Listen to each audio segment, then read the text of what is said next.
Hey everybody, welcome back to, video 5 of this week, where we're going to talk about the love story in The Blue Umbrella. In case you haven't been watching, Earned Happy Endings, I'm Lily Holman, Manic Pixar Dream Girl, Part 12, The Blue Umbrella. Got it?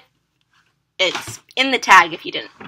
Anyways, but we're going to jump right in and start talking about this love story and what becomes of it, because it makes up for the core plot of The Blue Umbrella, if not the core emotional investment. But again, nuances we'll talk about later.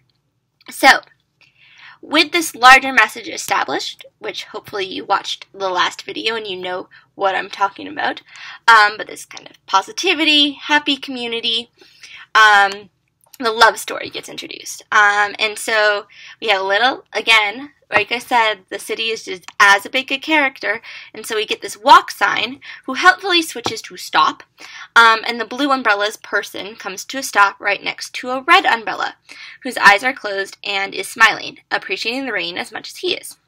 So at this point, color becomes key in the story, hence calling the film The Blue Umbrella, and as color is what separates these two umbrellas from everything else, along with their joy in the rain. Remember, every other umbrella is kind of the stark black or gray, and they're bright red and blue. And Professor Scott Higgins tackles this in his blog article, so you should go back and look at that.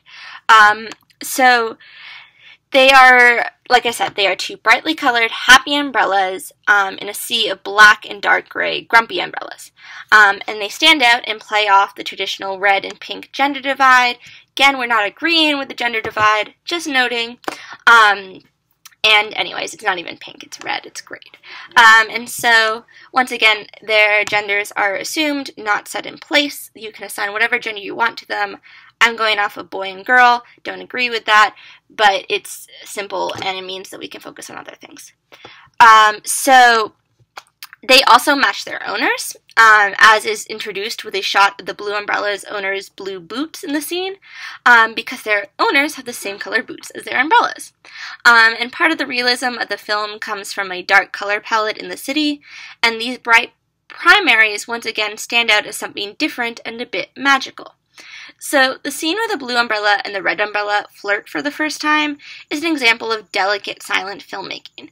So, the umbrellas may not have detailed faces, but they do have eyebrows and they flirt with their eyes.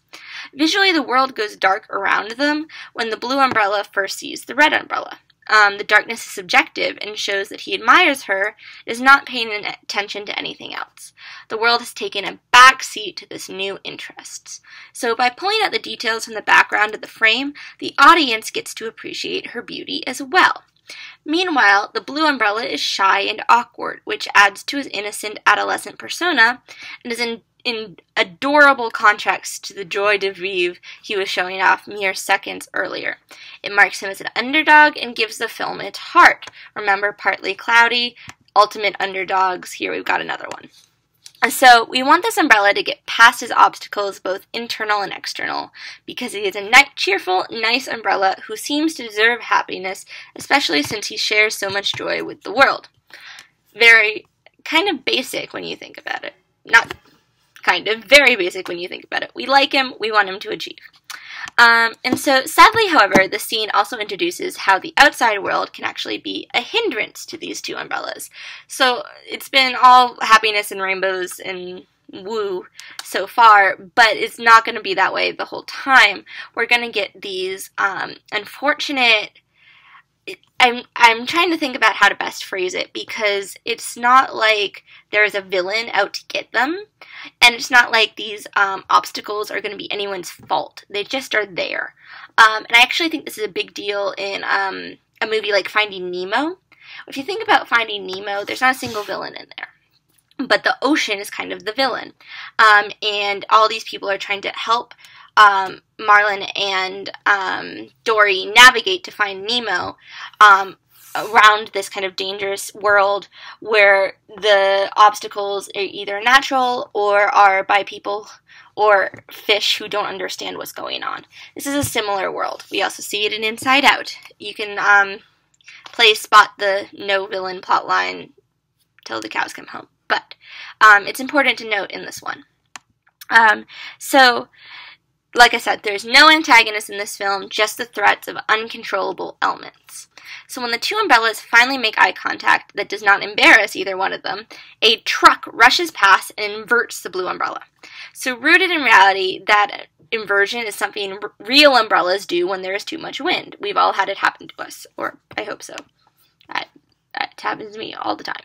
So within this world, however, it can be both an amusing erection joke. Hey, it's a subtle joke for the adults, and the kids don't have to get it. But they also prove how this umbrella is at the mercy of the elements and the city around him. So he's embarrassed by the apparent weakness in his structure, and it gets in the way of his goals. What is special about this new perspective is that we can now imagine an umbrella actually having goals. Think about it. An umbrella can be embarrassed, an umbrella can have goals, and this is all happening kind of subconsciously. We're now invested in it. So that inversion joke also foreshadows the imminent change in tone in the film.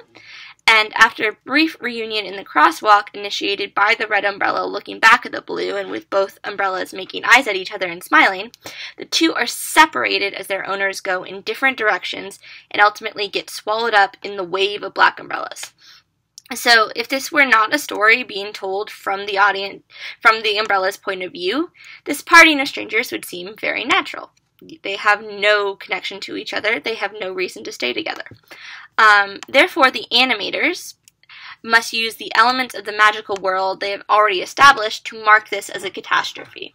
They need to do the work for us. So first, we see the panicked face of the blue umbrella, which is to be expected, and the noise of the rain starts to overpower that happy music we've been so enjoying. So after that, the perspective shifts to inside the store in front of them. Since the store is closed, the entire event is now framed in darkness.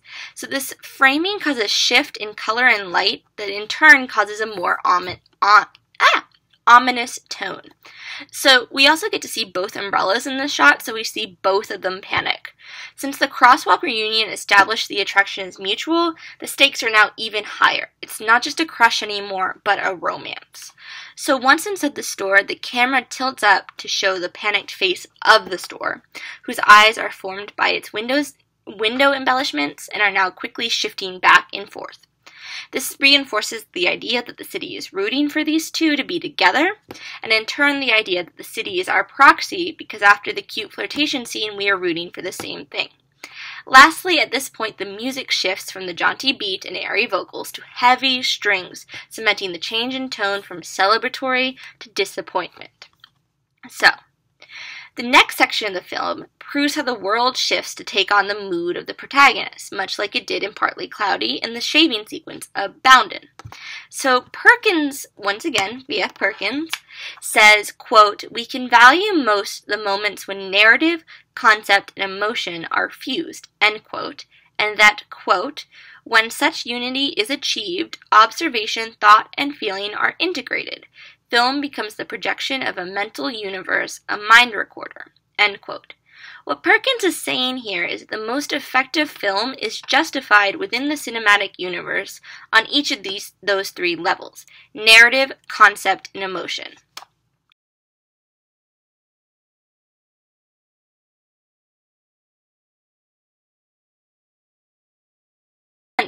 And it fits the concept because the realism increases the fear of the sequence and the action of the humans who disregard the umbrellas, and emotionally it fits the panic of the blue umbrella. So everything is making sense, everything is fused, just like Perkins said. But it avoids what Perkins explains as the two extremes. So that being said, it's a very careful balance. So Perkins says a movie that, quote, "contains too much material serving only to maintain its reality pays the penalty of slackness and dullness," end quote, and a movie that has, quote, "unattached decoration, emotion, or assertion in vacuity, sentimentality, or pretension," end quote. So those two extremes are exactly what are being avoided because they're getting fused together. They're working to make it realistic, but they're also adding emotion on top of it. So nothing is independent, and nothing is at an extreme. So the sequence contains the emotional excitement so as not to be dull, and the emotions are natural so as not to seem sentimental or pretentious. When the storm escalates after the two umbrellas are separated, the world as a whole becomes darker and more dangerous. The sparse light turns an unnatural yellow-green, and the wind increases. The wind increasing over the music is a signal that this is not the happy rhythmic raining from before. This is a storm, and one any sensible human would want to escape from. Visually, things change as the shot scales are closer, so that the movement is more disorienting. Due to this change, we also briefly see more of the human carrying the blue umbrella than we have ever seen before. We do not see his face, but we see an entire body as opposed to just his feet. Again, he, because his umbrella is a he. So these are all natural changes because the magic of the previous minutes has been lost with the separation of the umbrellas, and the world is back to its intimidating, unanimated self. As alluded to above, or in this case before, the human responds in an appropriate way for one not aware he is living in an animated film. So he heads towards the subway. And the greenish-yellow light makes this look hellish for the umbrella. This is a moment for the animators to take advantage of their new lighting system, the global illumination system. The yellow-green light manages to touch and tint everything within its reach, and everything it does not touch is black due to the storm. The world has conveniently become a nightmare as soon as the umbrellas have been separated. Once again, the filmmakers take something that is natural for humans and switch the perspective so that its expressive potential can be realized. For the human, it means shelter from the rain. For the umbrella, it means being closed up, which, if you think about it, is a form of death, and the loss of his new love. So with these high stakes, he exerts more agency than ever before by trying to pull away from the human as the human tries to descend. This is a much harder task due to the wind increase and the forward momentum of the crowd of people.